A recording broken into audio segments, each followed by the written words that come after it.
And then so the Amazon stuff has also been happening. Yeah. You know what's funny? I'm sorry. This is when you type in Amazon Fire, you just get a bunch of articles about the Kindle. Oh, really? Yeah. Nice. I was like, Fire Amazon Fire. I had to go back like 6 articles to get. No. There's actual fires in the actual Amazon. So I don't know a ton about it. I really only watched Hank Green's thing, which I'm sure you saw as well. Well, the one thing I thought was interesting, and you can't prove it, but I did think, because of the way that things are being written, that the Amazon had spontaneously caught fire, similar to how the California wildfires work. Yeah. Thought it was like, oh, the Amazon is burning. That's what everyone says. So I was like, oh, okay, that's surprising. And his thing made me realize, like, oh, someone lit fires in the Amazon? Yeah. I didn't realize that. Yeah. So This is my dog, by the way, everyone. Yeah. She's surely in frame at this point. Hi, girl. She's going to make sure that you hear from her. She hates when I don't pay attention to her. Yeah. She's how old? She is 3 months old. Okay. So she's going to keep going forever. This is the next hour. But the good news is, in 9 to 15 months, she'll stop. She'll be totally fine. She'll take a nap, and it'll be great. The Amazon stuff.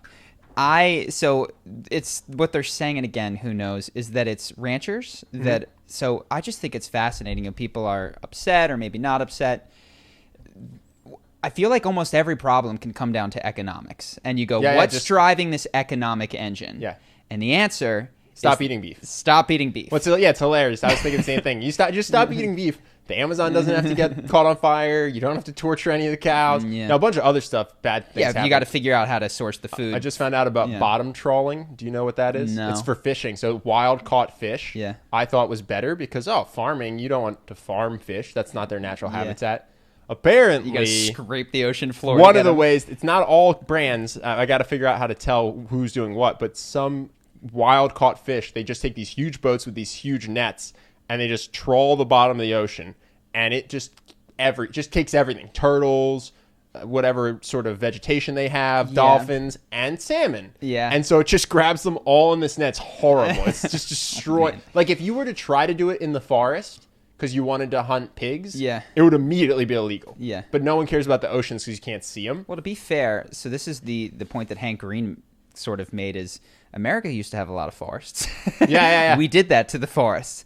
They're prairies now. There's nothing there. We bottom trawled the heck out of those areas. We got a dust bowl because of it. I think when I look at this, one, economics drives it, but the other point that was made by this coffee break thing is that when you make a measure the goal, that measure becomes the goal. So if you go, don't eat meat, and that's your goal, don't just eat beef, you'll find another way to muck it up by just exploiting some other things. So the only goal could be a holistic, try to do the best constantly and try to figure out what the best is, whether it's for the earth or for people and constantly be thinking about these things, which is hard. Well, one thing we've talked about is the idea of doing an environmental tax or an environmental fee, because we get those spam physical magazines still with coupons, which blows my mind because I just throw them out or recycle them immediately, and I can't believe it's worth it to someone to send me spam physical mail that 99% of people will throw out. And but the thing is, they don't have to pay for the destruction of it. They only have to pay for the creation of it. And if they had to pay for the end-to-end thing that they're creating, they wouldn't be able to do it. It wouldn't make sense. Yeah, totally. So I wonder if there's a way that we can pay Brazil to let us borrow the oxygen from the rainforest. You know what I mean? But the demand doesn't go away. So say that, some cow somewhere else needs to eat grass. And maybe it's not as awful as destroying the rainforest, because that got there over tens of thousands, if not millions of years. And they talk about replanting, which is great, but that's not how rainforests grow. You don't plant a rainforest. The issue at that point, God, I can't even think. She's very distracting. You're out of control, girl. You're crazy. I'm going to try to subdue her. The answer is don't eat beef. Well, no, beyond it, the answer is that economics drives this. And even if not a single tree in the rainforest gets burned down, guess what? We still want paper. We still want cows. We still want all of these sorts of things. Do we need paper? Is that still a thing? Can we get rid of paper? I don't know. But even so, if you don't want paper, what is it that you got to be mindful about? Maybe that's not the best. I'm sure there's ingredients or things in iPads. Come on. Apple. The iPad? Apple. Come on. Steve Jobs would never have allowed that. That's true. St. Jobs would never. but it's economically driven. And I was thinking about this with regards to a lot of things, and people are up in arms. And I think part of the reason that they're up in arms about the rainforest, and this is probably going to get heated. Oh, God. I was wondering why certain things trigger people. Yeah. And why some things don't. There's a lot of, I think everyone would agree there's a lot of wonderful things in the world, and there's also a lot of things that are pretty bad. Mm-hmm. And some of them are close and some of them are far away, but some of them capture sort of the public's eye. And I think really the things that capture the public's eye are the things where you go, there's nothing I have to do to change this. Mm-hmm. So when you see, for instance, in China that they're having that festival where they kill a bunch of dogs, people lose their minds because there's nothing that you even could do or have to do to change that except freak out. Yeah. Yeah, you're not eating dog. So Meanwhile, you don't have that to change. evening, you post a photo of your hot dog and your cheeseburger and how tasty it is. You're not upset about the things that Pete is upset about. Now, Pete is upset about it because they've made the leap. They've made the leap to that, and they want other people to change. And what I see is, I think part of what triggers everyone upset about the Amazon is there's nothing they have to do to change about it. But what if you told them, oh, no, this could be fixed, just change your habits. Yeah. Just never eat beef again, and this will be fixed. I did look it up. It's only 2% of that particular Brazilian beef is exported to the U.S., but it's mostly going to Asia. I'm just saying if you told people that. Yeah. You might see a dimming in the number of upset people because they do a little math. They totally. go, And I was trying to apply this to different things that are hot button issues. Yeah. And I think it makes a lot of sense. I look at gun control, and what I see with gun control is a perfect situation for people to get upset, which you've got one group of people who are adamant that guns are an important way of life, and another group of people, in which I count myself, that have never shot a gun, that have no idea what a gun is, right. And getting rid of every gun would be literally zero sacrifice to me. And so there's this never mind, and people are going to freak out, that it is not the number one way to save lives, that it's not the number one way to stop people from dying violently, which might be car accidents or enforcing the speed limit or having severe restrictions on drunk driving or breaking the speed limit, right? All things that we all like to do, we're far less adamant about it. And then we'll add a bunch of post hoc rationalizations about, well, this is different because it's so violent, or this is different because of XYZ. And I really think the commonality there is I'm angry because I don't have to do anything. Yeah, totally. I have to sacrifice nothing here. And it's hard to do, but what I am trying to do is when I find myself triggered by this stuff, go, one, look for your involvement. So with the Amazon, it's eating meat. It's being a heavy consumer of plastic goods in the takeout that I have and all that kind of stuff.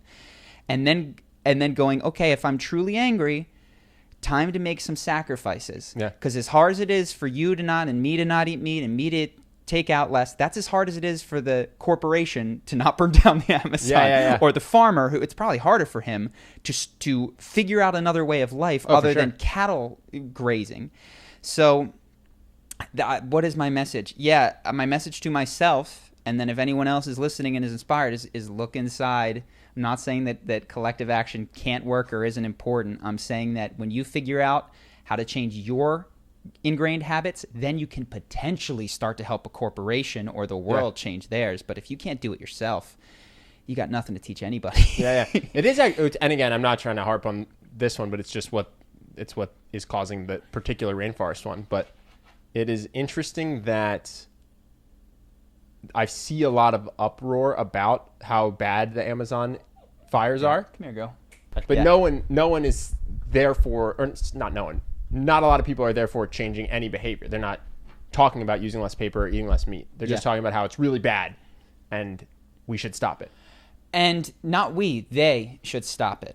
Well, people like to say we. They like to say we in the sense that it's like, I want to be included in the credit for solving it, but not in the responsibility. Which is tough because if you look at a lot of the world's problems, I'm not saying you personally are the biggest contributor, but habits that you have multiplied by the nation are. Yeah. So if you're looking at climate change, using air conditioning in a hot summer ain't so good. Eating beef, really bad. Flying, terrible. I think we looked at the top 4 things that we contribute. It was heat and air conditioning. It was it's not your phone charger. It's also super easy to get a hybrid car now. Also, hybrid cars don't necessarily solve the problem. The bigger issue is that you might not get to drive everywhere you want by your lonesome. You might have to sit on some public transportation. you might not get to fly to take that amazing vacation, to take that beautiful photo in Bali because of the amount of pollution that goes in. If you take it seriously. But I want to do all that stuff. So yes, and maybe if other people just. And so the question is, when you're asking, I think it's often difficult to recognize that you're asking someone else to sacrifice every time you're asking the world to change. Yeah. You're asking the farmer to sacrifice. You're asking someone to give up something that is near and dear to them. And you got to learn how to do it yourself. And it's no fun, and it'll make you more persuasive and less of a zealot, I find. Yeah. That's as I stopped eating, at least, because I still eat fish, but beef and all that stuff. I'm not. I recognize that it's hard. Yeah, I recognize, sucks. and I encourage people, but I don't scream quite as much as I think I would if I just thought about the problem. Yeah. So yeah, it's a crazy world, man.